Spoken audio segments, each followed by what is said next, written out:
and we're going to have a panel today, a panel discussion. You know, there are just some things in the church that people don't talk about much, and sometimes even in our seminaries, they're not discussed. They're kind of shied away from, and we picked two topics that for the panel discussion today and tomorrow that we feel are in much need of being discussed by not just clergy, but especially clergy, but for all of us. And today the discussion is on contraception, what it's stopping and what it started. We have a panel here of seasoned pro-life people, pro-life leaders that will engage in candid discussion about different forms of contraception, what the churches and Scripture have to say about them, and how the wide use of such, the pill in particular, has affected the understanding of the sanctity of life within the church. We have, of course, Archbishop Craig Bates will be discussing the Charismatic Episcopal Church. The CEC has strong roots within the pro-life movement and has maintained its pro-life views since its establishment in 1992. He will discuss the CEC's stance on contraception, and he's going to explain that to us in just a few minutes. Also, Father Frank Pavone will be discussing the Roman Catholic Church's view. He'll have a question.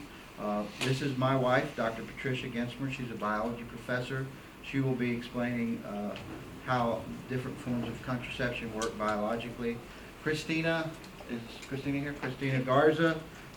She's with survivors, and she's going to have a question that will deal mostly with people or about people that are her age and her generation. Janet Morena is also here, and she'll have a question about contraception and how it affects women. So I'm thinking that we had an order, but I'm thinking that I'm going to do something. I'm going to put my wife on the spot. She is going to answer a question, and I'm going to give you this question, Patty.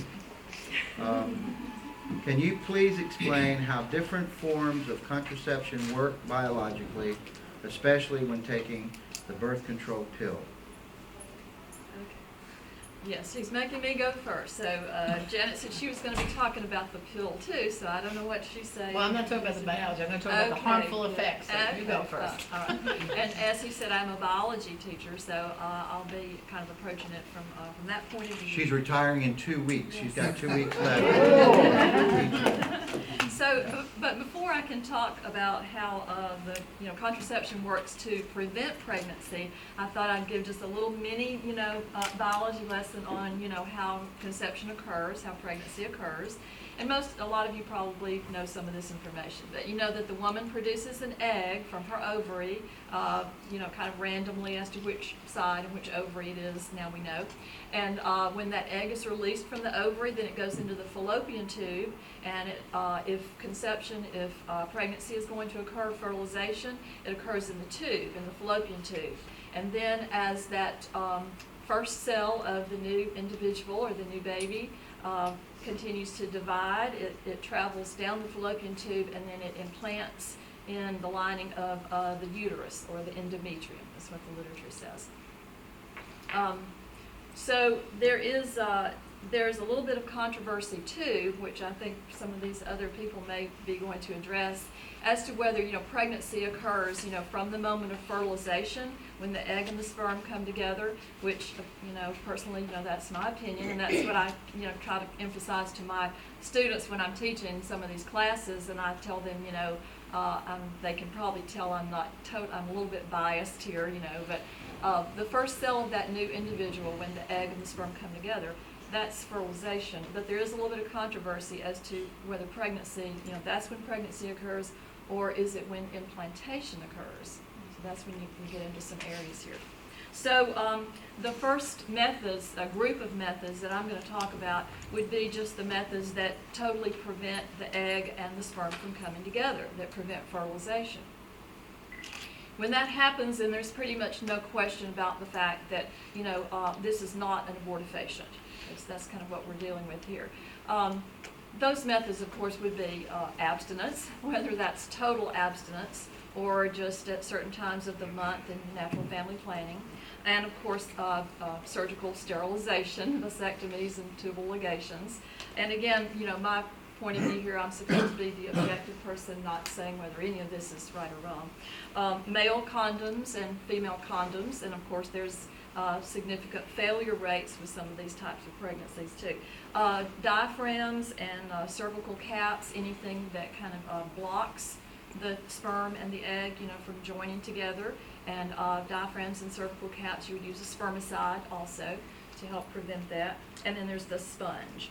So these methods, any of these methods that prevent the egg and the sperm from coming together, even if they fail, most of these methods, of course, wouldn't be considered to be an abortifacient. They wouldn't cause the new baby, the new cells, not to implant in the uterus.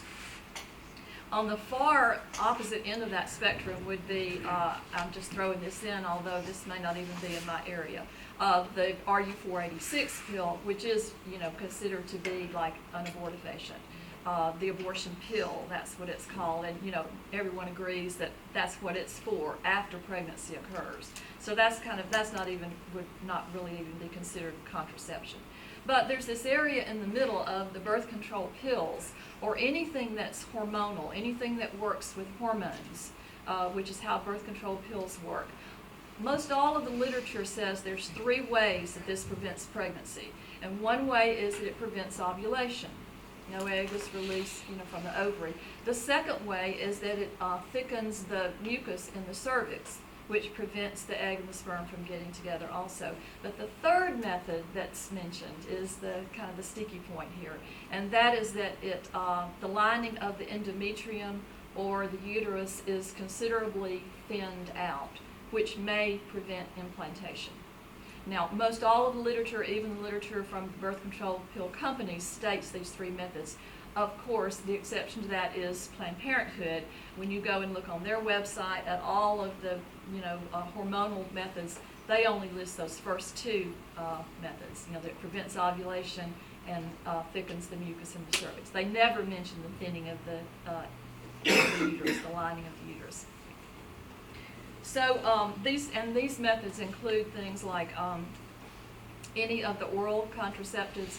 The combined oral contraceptives, that type of pill is a combination of 2 different hormones, estrogen and progestin, and 99% of women on birth control are using this type of birth control.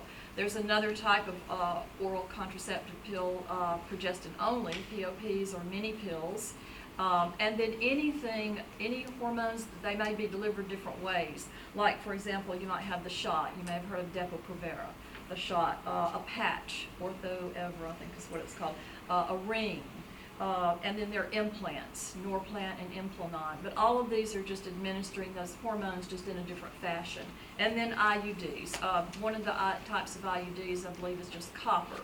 And that pretty much is accepted that it irritates the lining of the uterus and would prevent implantation. But then there are also IUDs that are hormonal. So any of this group, that where hormones are used, there is a possibility that it can prevent implantation. The emergency morning after pills too, also hormonal, things like Plan B and Ella, some of those. So again, it's that third way, the thinning of the lining of the uterus, that kind of causes some issues and problems here, a little bit of controversy.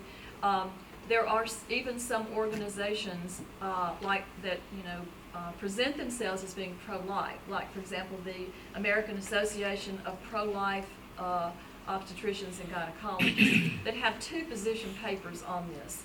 One position paper states that birth control pills are abortifacients, and there is a faction of those physicians, though, that would present, their reasoning as to why it is not an abortifacient. But both of those sides do agree on the fact that the lining of a woman who is, the lining of the endometrium lining or the lining of the uterus of a woman who is taking birth control pills is 40 to 60% thinner than a woman who's not. And so that's the question there. So, to be absolutely, pretty much 100% certain that, a woman is not using an abortifacient would have to be something in that first group where the egg and the sperm don't come together. Anything that's hormonal, you just have to say, there's not a lot of hard evidence out there, but you just have to say, there is a chance, there's a possibility that this may be causing, it may be an abortifacient, because it may be preventing implantation, which takes place like about 6 days after conception. So, a woman has to kind of weigh those possibilities.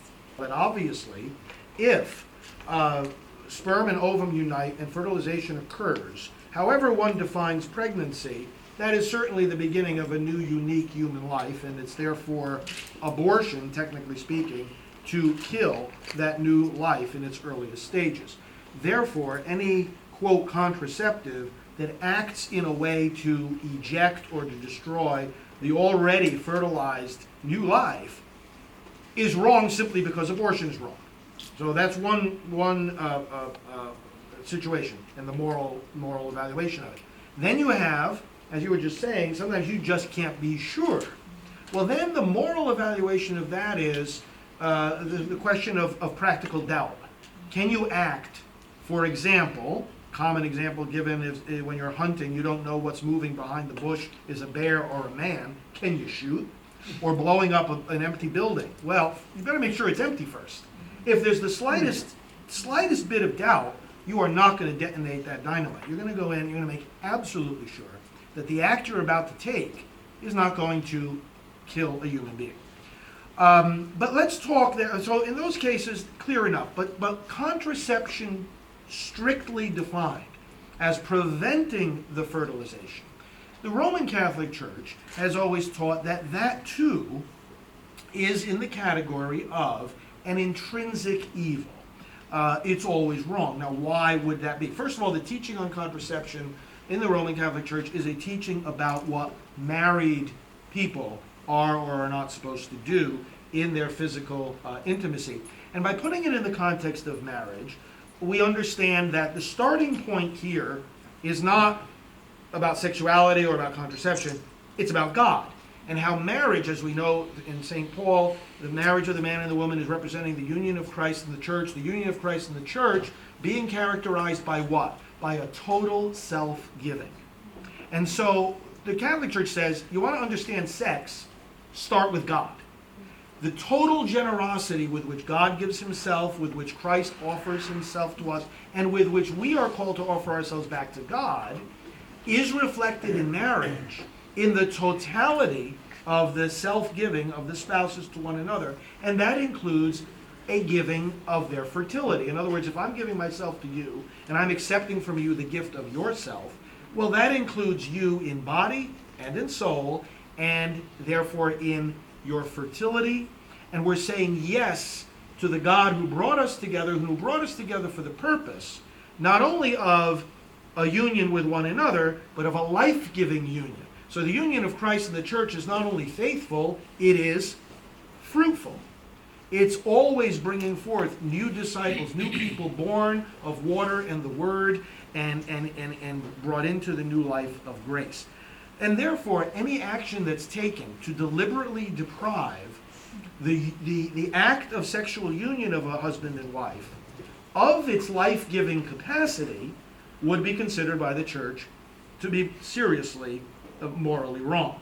Now, let's make some clarifications here, again, very briefly. Number one, this does not mean that couples cannot plan their families. We have a responsibility to be prudent and to be planning. Whether it's time to have a child, all the different considerations that there might be, medical, financial, social, etc. The church doesn't turn a blind eye to that. On the other, quite the contrary. That is a responsibility. The question is, how do we carry it out in a way that respects God's plan for human sexuality? Well, we do that through the various methods of naprotechnology, natural family planning, knowing the signs of the woman's cycle of fertility, knowing how to measure those signs, and to be able to do that has advanced quite significantly in our day. And therefore, during those fertile days, simply respectfully abstaining from that act of sexual union, precisely because, Lord, now's not the time. We've used prayerfully our discernment, and now's not the time for us to be able to accept a child from you. So we are going to respectfully refrain from the act that could bring that about. And then the other consideration here is it does not mean that the couple always has to be able to have a child. We marry people in the Catholic marriage ceremonies who are beyond childbearing years, because that's not a deliberate choice on their part to destroy the life-giving capacity of the sexual union. That's just a fact of their stage of life. So again, to make that distinction is very important. Evangelium Vitae, my final point, John Paul writes this, and it's important you understand the church sees a distinction here between contraception and abortion. He explains it this way. He says, certainly from the moral point of view, contraception and abortion are specifically different evils. The former contradicts the full truth of the sexual act as the proper expression of conjugal love, while the latter, abortion, destroys the life of a human being. The former, contraception, is opposed to the virtue of chastity in marriage. The latter is opposed to the virtue of justice and directly violates the divine commandment, you shall not kill. But despite their differences of nature and moral gravity, and let me just pause there, notice they're both intrinsic evils, according to the Catholic Church, but abortion is worse, and moral gravity is not the same. But despite these differences, the Pope continues, contraception and abortion are often closely connected. How? As fruits of the same tree. What's the tree that gives birth both to abortion and contraception? The separation of freedom from truth, or what Bernard Nathanson called the perversion of autonomy. I decide who comes into the world. We say, God decides. You cooperate. Let me finish there. Bishop Bates, the CEC has strong roots within the pro-life movement, has maintained its pro-life views since its establishment in 1992. Currently, does the CEC have a stance on contraception? And if so, could you explain that stance? Let me read the statement that comes from Canons. It says, God alone has absolute dominion over human life and over the process by which it comes into being. The human being is to be respected and treated as a person from the moment of fertilization, that is, the union of an ovum and sperm. Respect and protection of all innocent life is necessary for the establishment and maintenance of a moral civilization. The Church has the duty and the obligation to proclaim to all the earth the sanctity of human life, the dignity of human life, and respect for human life. Therefore, human life begins at fertilization and ends with natural death. The deliberate destruction of innocent persons, preborn or born, through all forms of direct abortion, infanticide, euthanasia, or any other means is considered to be unethical, immoral, evil, and sinful. Then I just add to that everything that Father Frank just said.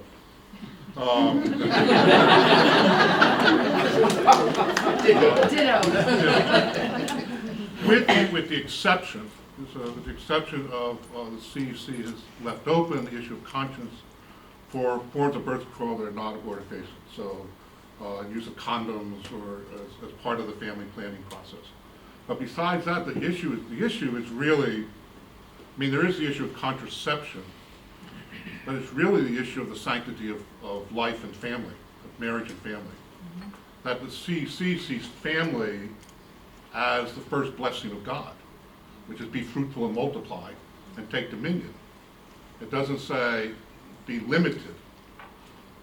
You know, it says be fruitful. Family is a good thing. Children, CEC holds that children are a blessing, not an inconvenience. They're not something that interrupt our lives and make it harder. In fact, they make life is better. And really believing that life doesn't begin at fertilization. I believe life begins in the mind of God. That Jeremiah says, before you were formed, I knew you. You know, and we're being made, you know, in that image of God in the womb. So it's pretty well the same kind of concept with the exception of the CEC leaves up the matter of conscience, the issue of non-abortifacient birth control. Okay, thank you, Bishop. Okay, Janet Morana, does the contraception affect women, does the use of contraception affect women who have had abortions, and if so, how? Well, first of all, I just wanted to go on top of what Father Frank said. If you're interested at our table, we have the Catholic encyclical Humana Vitae, which was published by the encyclical in 1968 by Paul VI. And we also have a study, this is the encyclical plus a study guide. So if you want to read more in depth with the points that Father Frank touched on, we have those at our materials table. Basically, when I began writing my book, Recall Abortion, I felt I had to devote one whole chapter to the pill because of the connection. I mean, let's face it, Planned Parenthood, they give out the birth control pill to the women, but, you know, when the pill fails, they're there to offer them an abortion. So, you know, like Father said, John Paul II said they're fruits of the same tree, but they really are fruits of the same tree in the way that they're practiced. I went back and researched how did we get here a little bit with the pill and then abortion. Two ways. First of all, the drug companies began experimenting on women in Puerto Rico back in the early 60s and late 50s and using them as guinea pigs and experimenting them on the pill. And women did die, experienced strokes and blood clots and all these complications. They were using an extremely high dose of the pill, of the hormones, the estrogen. And so what they decided to do to get the FDA to approve it, they basically hid a lot of those facts. I had this confirmed for me because I did the research, but then in 2006, I went to speak in Puerto Rico and I actually met family members who lost their moms and grandmas and things because of this experimentation. So for me it was, you know, this is way before I even thought about writing the book, but in retrospect I put that stuff in my book. Then we have the legality part, and you know, abortion, as you know, became legal with Roe v. Wade, but then the year before, there's a Supreme Court case, Baer versus Eisenstadt, and that was in 1972, which made contraception legal, basically, for unmarried persons. What you have to think back is, you know, contraception was illegal for unless, you know, for unmarried persons. And the whole idea behind the drug companies and just everybody, you know, and the whole time in the 60s was the free sex and have sex, you know, if you're not with the one you love the one you're with, was to make sex recreational. When I was a kid growing up, I mean, look at the TV programs and everything. You know, sex was between a married couple only, exclusively. You know, even the Donna Reed show, they slept in Father Knows Best. They had separate beds in Desi and Lucy, you know? I mean, that's how it was. And so this was all a deliberate plot by the drug companies and groups like Planned Parenthood to make contraception and abortion like just free out there for everybody. And so in looking at that, in the chapter of my book, I also looked, what does it do to women? Well, the high dose of estrogen, because that's, you know, like Penny gave the biology, it has health risks. All you have to do is, anyone you know who's taking the pill and you want to get them not to take the pill, ask them, did they ever read the little white piece of paper that's inside the packet? I mean, let's face it, how many of you get drugs all the time from your doctors and you leave the pharmacy with all this baggage of warnings? Does anyone ever read it all? Very few people do though. If you read the packet that comes with birth control pills, it clearly tells you that there's a risk of blood clots, stroke, high blood pressure. I mean, the list goes on and on and on. And then, to me, the big kicker in the top of all that, which is not in the whole pamphlet, is that it's a group 1 carcinogen. All right? Keep that in mind. And that's not a pro-life statement. That's from the World Health Organization. A branch of the United Nations declared the birth control pill, the high dose of those hormones, a cancer-causing agent. And we know for a fact, if you look at the history, I mean, if you think about it, with all the tests we have now to prevent breast cancer, mammographies, right? Why are so many young girls developing breast cancer, right? And why is it going undetected? Well, first of all, most insurance companies don't pay for a mammogram until they're 40 or older, right? But why are we having girls in their late 20s and 30s developing breast cancer? It's because of the pill and abortion because of it raises their risk. So people can tell you there's no link and no risk, and you can look at Dr. Angela Lynn Francie. She's a breast surgeon in New Jersey. She has written extensively on the link between the pill and abortion and breast cancer. Her and Dr. Joel Brin did a whole thing about the ABC link, but in particular, Dr. Lynn Francie has taken on the pill. She has a great brochure that I normally have with me. I ran out of them, but it's called The Pill Kills. And the thing with the pill kills is, I'm going to just read you something from my book on the chapter on the pill. How many have heard of the drug Yaz and Yasmin? That's one of the newer pills, and a lot of girls are on Yaz or Yasmin, and they got all those cutesy commercials and on TV. Although just like with all the other drugs, they give you all the warnings too in the commercials. By the way, also too, look at the print ads. The print ads for the pill. On the first side, they'll have those women in the bathing caps diving into the pool saying how wonderful the pill is, but then on the back page are all the complications and problems that nobody reads. So the next time you want to talk to women about how harmful the pill is, just use what's out there. It's in print. But Bayer Pharmaceutical, which is a German company, produces Yaz and Yasmin, and as of the printing of my book, which was last year, that company has so far paid out $402.6 million to settle some 1,877 lawsuits just in the United States alone. And these plaintiffs have documented suffering from pulmonary embolism, heart attack, renal failure, pancreatitis, strokes, and even death. And so you might want to say, how come the FDA hasn't pulled Yaz and Yasmin off the market?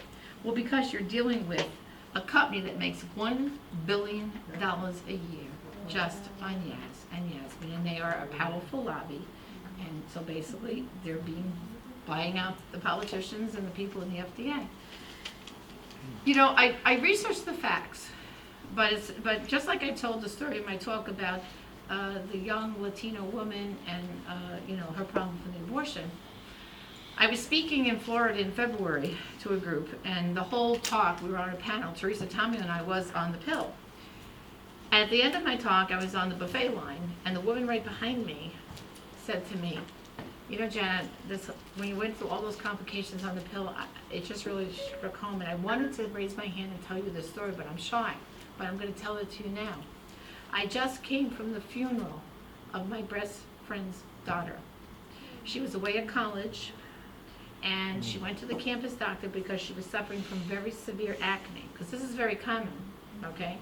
Doctors will give young girls the birth control pill for acne, heavy periods, and if you heard what Dr. Patty said, which is true, what does the pill do? It thins the lining of the uterus, which is what happens when you have your period, that sheds that lining. And so therefore, doctors hand out the pill like candy to young girls who are complaining of heavy menstrual cycles and acne. Well, this young girl called her mom and said, Mom, the doctor wants to give me Yaz, and I was told it's a birth control, but for my acne. And of course, this was a very young Catholic girl. She was away at school, and she goes, of course, Mom, I don't even have a boyfriend. She goes, I know. And this mom herself had suffered severe acne as a teenager too, so she felt bad for her daughter. She says, well, honey, as long as you're just taking it for the acne. She goes, oh yes, Mom, just for the acne. She says, okay. 3 months later, this girl collapsed in her dorm. They rushed her to the hospital. She had a massive stroke. She ended up she was in a coma for 5 years, and she passed away this January 2014. And this woman was right behind me in the buffet line, heard my talk, and said to me, Janet, I want you to know, don't stop talking like you are about the damage these pills are doing to young girls, because my best friend lost her daughter because of Yaz and Yasmin. So God's way is the right way. The church's teaching is right, because God has our best interest at heart.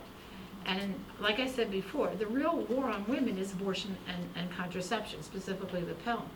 But what I think what you need to do is to help wake people up about how bad it is to talk about the facts and what it's doing to women's health and how it's impacting them. And like I said, take any of these teenage magazines that are advertising the pill and use the ad, but show the documented complication, because this way they can't tell you, oh, that's some pro-life, literature you're shoving in us. No. And, just Google Yaz and Yasmin and plaintiffs, and you'll see what the latest statistics are with the lawsuits that are continuing to happen. And there was also a whole bunch of lawsuits that were brought against the company also in Canada, but there were more in the United States. So I quoted the US. But I think that's good to Yeah, know. thank you, Okay. Janet. Like Janet says, Father does the church stuff and she just gives us the facts. But come on, the facts supported the church. It's like I No, said, God is right, but I just try, you know, Yes, you have to have your facts, absolutely. because in this secular world That's we're right. dealing in, they go like this to the church. So we go in with the facts to say God is right, so. Amen. That's right. Okay, well, we were gonna have Christina, but there's not really enough time for young people. Were they stuck in the wrong session? Okay, Christina Garza, many of you know her. She's with the group Survivors and one of just premier pro-life leaders in America, young or old, I think. Christina, as a pro-life leader who works almost exclusively with high school and college age groups, how do you think the widespread use of contraception has affected this generation's understanding of the sanctity of life? Well, I was told I only have 10 minutes. I could probably talk about this for a long time. Yeah. But I'm going to boil it down. I want to say that all of the panelists have done a very good job of giving us solid information. And I would say that our generation is starving, thirsting, completely dry, and needs this information, because the widespread use of contraceptives and literally the pushing of contraceptives on our young people is devastating our generation. So this information is good to take back to your young people, back to your churches, and I think we're probably preaching to the choir here, but we talk about contraceptive on a daily basis, hundreds of times a day with high school and college students. Even college students and master's students are floored by this information. They need it so badly. Typically, we notice that there's confusion among our generation about contraceptive methods. They simply don't know. They don't know what contraceptive methods are. They don't know about the pill. I was talking to a girl that was 17 years old. She was at Wilson High School in East LA. And I asked her, once they accept that abortion is wrong, I try to ask her, okay, so now that we've talked about this, what is the 100% effective method of preventing pregnancy? And, it's always a hopeful moment. They're going to commit to abstinence, and they're going to graduate high school without getting involved in an immoral sexual relationship. We have this really uplifting talk. But in a lot of areas, they don't know that. And she went down the list. She said, oh, preventing pregnancy, the pill. And I said, no, is that 100% effective? Oh, no, condoms. And I said, is that 100% effective? And she said, no. The shot, Depo-Provera, which causes bone density loss in high schoolers. And I said, no. And she said, what? And I said, abstinence. And she said, what's that? Is that a pill? And it sounded funny, but she was 17 years old and she had never heard the word abstinence. There was a Planned Parenthood counselor on her high school campus that had given her a Depo-Provera shot without her parents' knowledge, and she did not know that she could just say no to sex. She was 17 years old and she did not know that there was another way of keeping herself safe from STDs or pregnancy, unplanned pregnancy, whatever it is. So we know that contraception is bad for our physical health, as we heard Janet say, our emotional health, and you'll read that in her book, but emotionally our generation is just all over the place, and for our spiritual health. It normalizes unhealthy and immoral sexual behavior. It leads to abuse, sexual abuse, but also domestic abuse. It leads to depression, and it ultimately takes control away from God and insults Him and damages our souls, because we are now relying on our own devices instead of on God.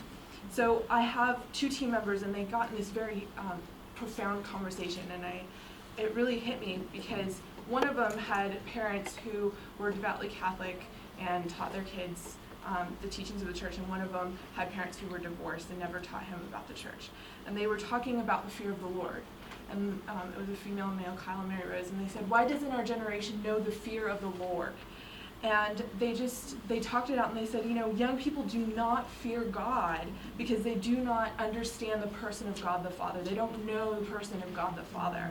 And they don't know the person of God the Father because they don't have a relationship with their own father, or maybe they have a broken relationship with their own father, and they don't know their own fathers because of divorce and non-marriages, not having a father in the household, not having your mother be married to your father is very rampant. And people get divorced or they have kids outside of wedlock because of contraception, because there's no consequence for having sex outside of marriage. And also because of the nature of chemical contraceptives, it changes our pheromones, it changes the way that people are attracted to each other. And so once they stop using contraceptives or they change contraceptive methods, their pheromones change, their relationships fall apart. And so because of this rampant divorce and not having parents married to each other, people do not know God. Our generation does not know God, and part of that gets back to contraception. And Psalm 127, we know, says, sons are a gift from the Lord. They are the fruit of the womb. They are like arrows in the hand of a warrior, and we are no longer taught that we are those arrows. You guys as parents are warriors. We are supposed to see you fighting for us, and we see so many kids that don't have their parents fighting for them. We teach kids, so our training, when we talk about contraception, we teach the kids very basically. Father Pavone's, he's feeling generous today, and he's going to give me $100. Now, I think $100 is a blessing, it's a gift. I really like that. I think it's great. It looks good. But I'm just not ready for $100 right now. I don't think I can handle it. So Father Pavone, you keep your $100. How does Father Pavone feel? Feels like I just slapped him in the face, right? Right? So if children truly are a gift, whenever we say, hey, I'm not ready for a gift right now, God, it's like slapping God in the face. And it makes us feel like we're not gifts, because kids know when their parents are contracepting. They know when they were planned or unplanned. Sometimes we're told we're surprises. But they know that they were not considered a gift. And so our generation, you can look at this. Kids don't know how to open the doors for their elders. They don't know how to respect people. They don't know gratitude. Because from a very early age, we are taught not to be grateful. We're not grateful for our own lives. We're not grateful for the lives of our brothers and sisters. Therefore, when people my age get pregnant, they're not grateful for those gifts. We know that for youth, I am even seeing a correlation between kids who see contraception around their families, their friends, and depression, because they know that their lives were possibly not valued in the very beginning. The CDC reports that for youth between the ages of 10 and 24, suicide is the third leading cause of death. And if you work with youth for any amount of time, you will run into depression and suicide. It is inevitable. We see it rampant in our generation. And I truly think that part of that we know suicide is part of the culture of death along with abortion. But I truly think it's because kids are not being taught to trust God. They are not being taught that they are valuable, that they were wanted, that they can take the easy way out, and they don't hear that they are worth fighting for, that their parents were open to their lives before their lives even began. We hear that our parents tried to plan us. So it's really difficult for kids to know their own value, their own dignity, and that to be grateful for their own lives. If you just look at the etymology of the word contraception, contra, against, sept, short for conception, it's against the beginning of life. So when we see kids contracepting, what they're learning is to be against the beginning of life. And what is the contraceptive mentality? That we can be like God, that we can say when and how life is created. Wasn't that the sin of Adam and Eve? Pride, that they could be like God, that they could know, that they could control everything. And it brought sorrow and death into the world, and that's what it's doing to our generation. It's bringing sorrow and death through abortion and suicide and other depression, other issues. So on that uplifting note, any questions? Thank you, Christina. Thanks to all of you.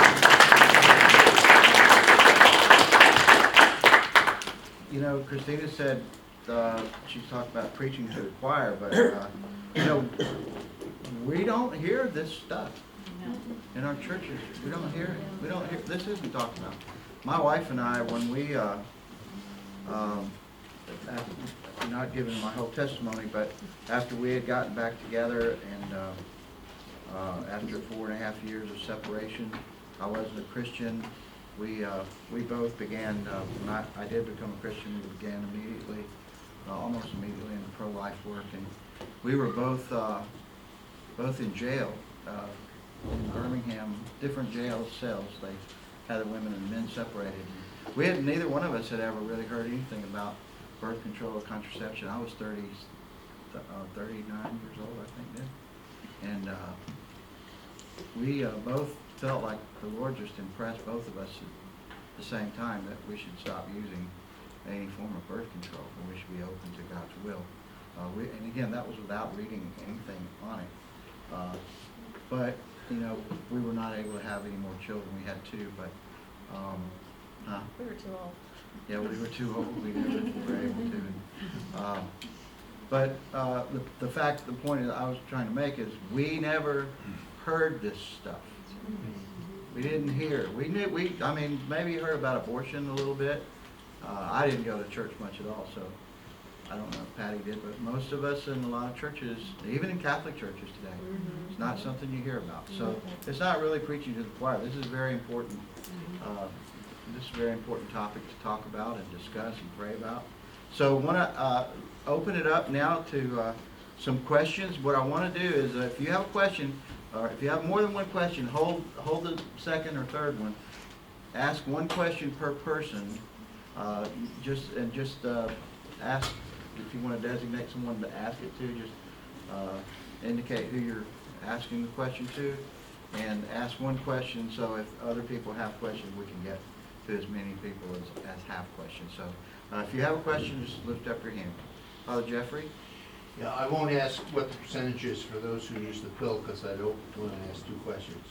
But I do want to know what is, we mentioned the uterus thinning out and the health risk that is. What exactly is the health risk that goes with possible infertility, bleeding? Is this for me? Yes. Well, for what we're concerned with here, when the lining of the uterus thins out, then there's no implantation. So it's the abortifacient effect Yes, of it. that would be it. If out of those 3, ways that that the literature, even the manufacturers of birth control pills say there are 3 ways. Planned Parenthood only says 2, but there are 3 ways. The preventing of ovulation, the thickening of the mucus in the cervix, and that 3rd one, when the lining of the uterus thins out, then that would prevent, on about the 6th day or so is when it's dividing. It's about, several hundred cells, that the new baby is several hundred cells, and it should implant, in the lining of the uterus. But if it's too thin, then it won't do that. And so, Thank you. Okay, back to that. Back on, piggybacking on that, does the uterus recover from that once a woman stops birth control pill? yes. It will recover? Yeah, and that's kind of what, the literature that I saw, even from the so-called, the pro-life OBGYNs, they had some evidences, that people who had been on birth control, like Depo-Provera, and they had been on birth control, but when they stopped, then, they immediately became pregnant, so, and they say that, when conception occurs, well, there's, again, there's like 6 to 10 days or so between, fertilization and implantation. And so, some of these doctors, are saying that that's time for the lining of the uterus to recover. But they really don't have, other than things like, somebody stopped birth control and they immediately became pregnant. They really don't have scientific studies, to show that. And so I think, as, Father Frank was saying, if there's a possibility there, then, you err on the side of caution, and you have to say that, yes, there is a possibility that, it prevents implantation. Describes what happens. It's actually the way they do a first trimester abortion. A doctor literally has an instrument that he goes in, and he literally scrapes the lining of the uterus. This is And forced labor kind The of. dilation is the opening. the dilation is the opening of the cervix, Right. so it's, forcibly, not forcibly, but if it's being done in a hospital, they give her medication to open up her cervix, and they go in and they scrape the lining With the curette. with a curette. thank you, a cure at the lining of the uterus. Now, if she's not pregnant, I mean, some women get DNCs because they're having extreme menstrual problems, and a doctor will say you have to have a DNC, but we're talking about when you're practically hemorrhaging, you know what I'm saying? But a DNC is also the method by which, for a first trimester abortion is done, and the evacuation is, that's when they have that suction machine that sucks out the contents, which in abortion, it's sucking out the baby from her uterus. I can just add, because this actually comes up a lot on our campuses. When the DNC is performed on a woman who is not pregnant, it's a therapeutic procedure. When the DNC is performed on a woman who is pregnant, it's an abortion. And there are diagrams on the Priest for Life table. We use them all the time, those diagrams. Before abortion was really legal, and they masked it as a DNC. Now, I can tell you that there are some not abortion clinic doctors, but doctors who are in practice, and Father Frank and I know this from our work in Staten Island, that would do abortions in the office, and they were doing just little DNCs on very early pregnancies. And we exposed them by having privileges in front of their offices, and they didn't like that. But I mean, this whole DNC thing in the very early part of pregnancy is still done. Yeah. Not as much though, because of, like I said, widespread abortion clinics. But I would hazard a guess that in states like Mississippi, there's only one abortion clinic. I would imagine that there's other doctors who are just performing DNCs and not saying they're doing abortions. The real issue I see when you start talking contraception, and it's first of all that you have to talk about marriage. Because contraceptive outside of marriage is inherently evil because it's sex outside of marriage. Okay, so and we're dealing with the whole sexual revolution.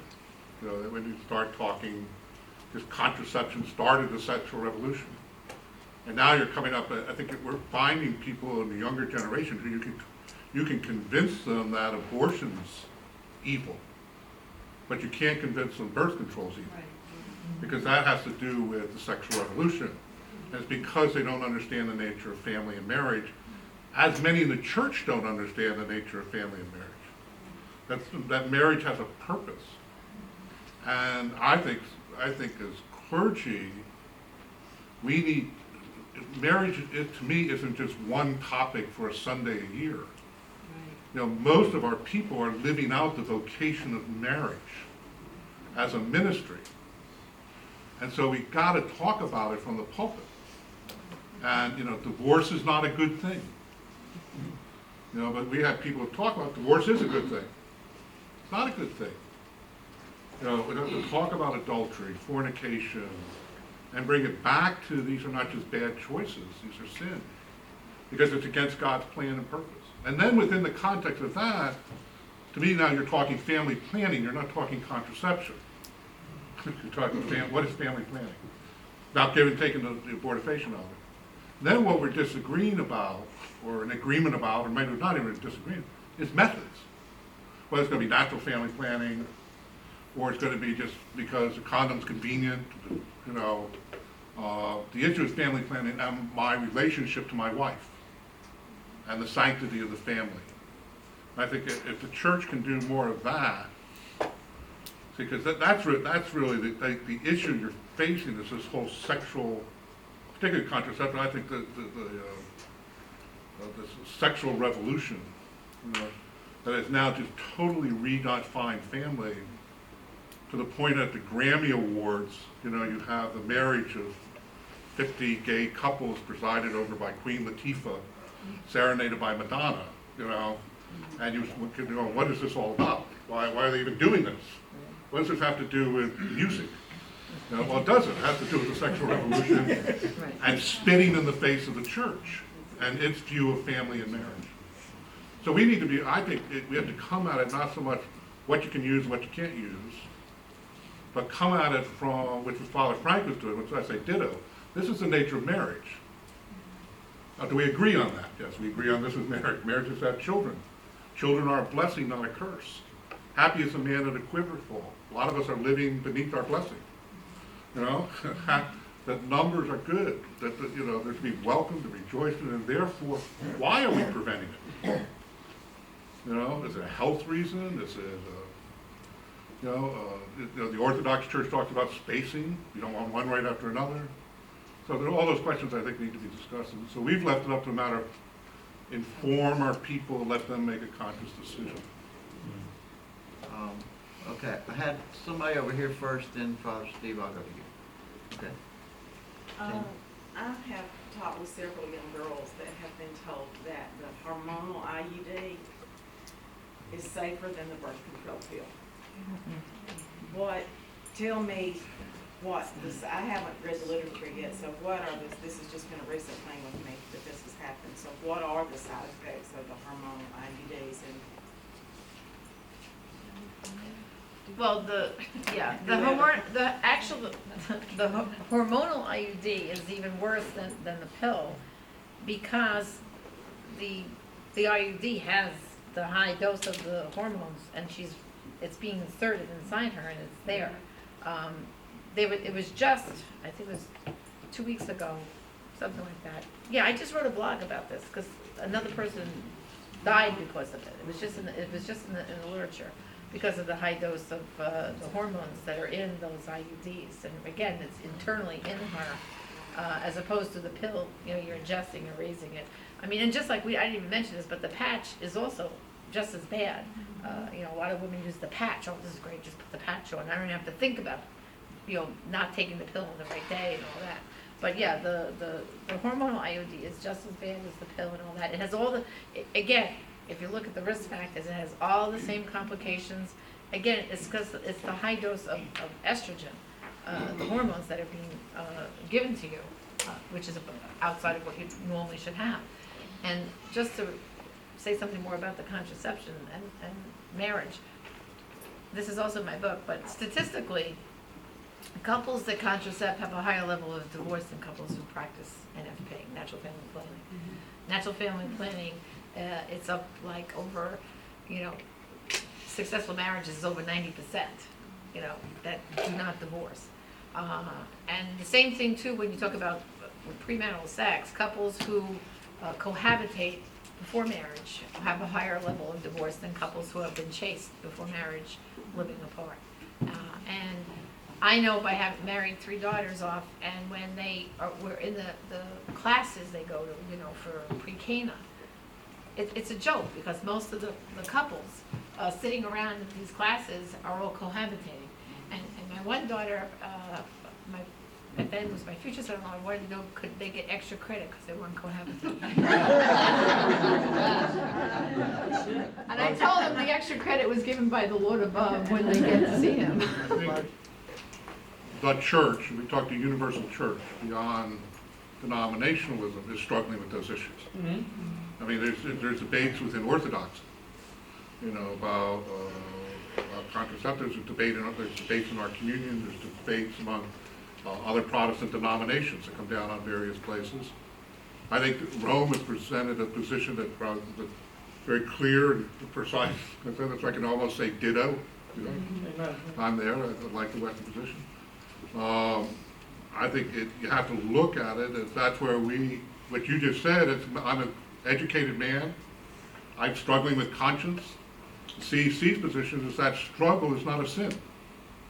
That's where there would be some disagreement. We're just saying you could choose natural family planning, or you could choose a condom, and you would be doing the same thing, which is family planning, not aborting your baby.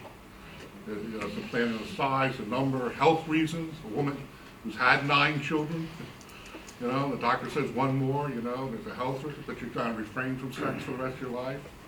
What's your choice? Can you make a moral choice one way or another? That's where the CEC has come down.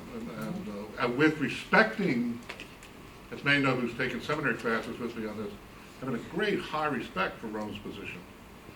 I tell young people that I counsel and try to explain from home, if you're going to do something, that's a good one. Right. That's a really good consideration, possibility.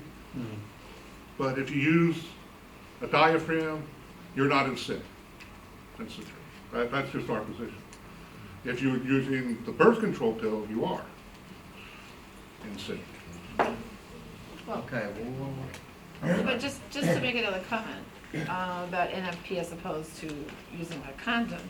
You know, couples that practice NFP, first of all, the couple, it's the husband is showing a greater degree of respect for his wife, not just of, oh, I want to have sex tonight, and oh, it's not the right time on the calendar, but as a couple, they're getting in sync with each other, and they're respecting that, you know, we're spacing our children, so I will refrain from the gift of, you know, your sexuality with me in these 6 or 7 days you possibly be pregnant. Whereas with using a condom, it's, you can just have sex whenever you want with your wife. You know what I mean? And so you're not making any kind of sacrifice. So the NFP is for the couples who really practice NFP, they can tell you what a gift it has been to their marriage. Because they have a greater deal of respect for each other within the sexual act, within the bedroom, so to speak. Whereas the condom, the diaphragm, and all this other stuff, it's still like, you know, when we want it, and that's it. So I'm just saying there is a higher level and a deepening of their relationship that happens in couples that do practice NFP. If the woman is pregnant, then, yeah, it's an abortifacient. It's 100% always an And it's just abortifacient. hormonal, I mean. And what is the mechanism by which it is an abortifacient? What Causes the lining of the uterus. to thin? So it always does that, is that correct? Planned Parenthood's literature will contradict that, so I wanted to. And I think in their literature too, on their They website, eliminate they that. make sure to say, this is not, you know, this is not like the Plan B and Ella and all this is not the abortion pill, this is not RU 486, you know, they make that clear. And it is indeed If you're pregnant, differentiated it's- from, say, Ella, which is a 2, and it is indeed differentiated from RU46, but it is equally an abortifacient. And, well, and I Because mean, the they, mechanism is thinning. and It's they not would say, sometimes too, thinning, it's always thin. they might correct? say that it's going to prevent ovulation too. It's going to help bring on your period by shedding the lining of your uterus. So if you did conceive, the baby will be expelled. And 99% of women use the pill or some form of chemical Right. contraceptive, but really it's closer to 34-35%. Ryan Baumberger has done some research on that. There's some stuff on his table now, and he's also developing some. Yeah, I encourage you to go to these tables, these people, the organizations out here have information, they have access to it, if they don't have it with them. But, you know, these are some of the best organizations in the world. And I would also encourage you to be sure you hear Ryan Baumberger tomorrow. He was born out of rape.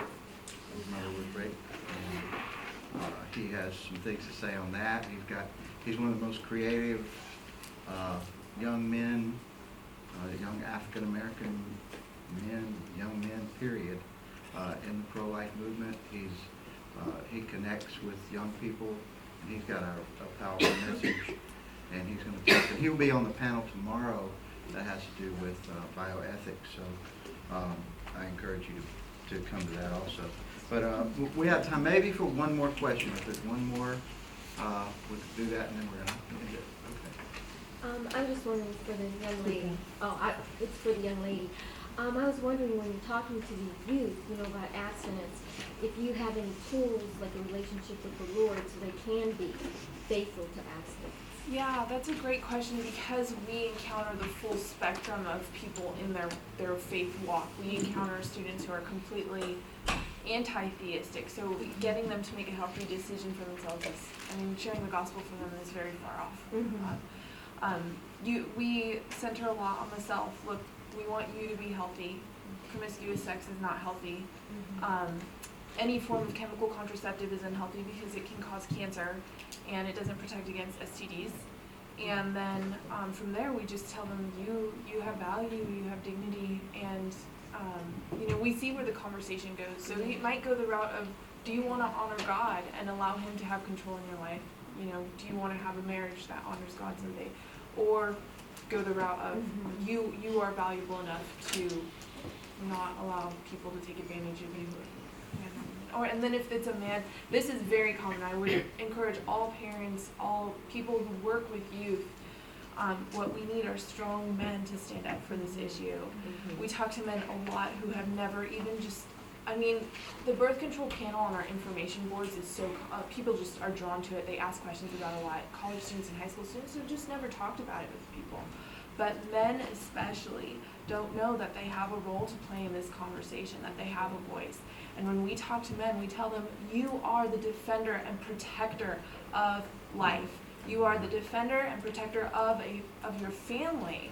And you as a man can be that strong role model. You can be a protector of life and defend the dignity of women in the relationship. And then I've had men come to me and say, okay, I'm going to do it. I'm going to go have the conversation with my girlfriend that we need to stop having sex. You know, we just need to start the conversation. We need to get that information to our young people. We need to pray for more boldness for Christina when she talks to these people.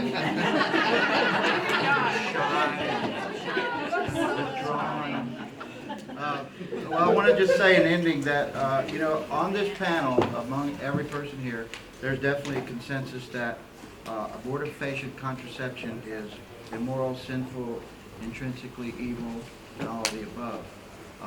That would include birth control pills, hormonal devices of contraception. You know, there are some other questions and things that we still have, and maybe even disagreements, but we're in agreement on that. And I want to thank Father Pavone partly for that, because when years ago when I began to write, I was asked to write our canon law for abortion, and the statement that you just read, that Bishop Bates just read, there were 4 people that helped write that. Archbishop Bates, Father Frank Pavone, and Dr. George Grant. So outside of the CEC, we went to probably the foremost expert from the Catholic world, and Dr. Grant, one of the foremost pro-life experts from the Protestant world, and this guy, just an expert. So I want to thank everybody. Get some rest this evening, and we'll be back here at 7.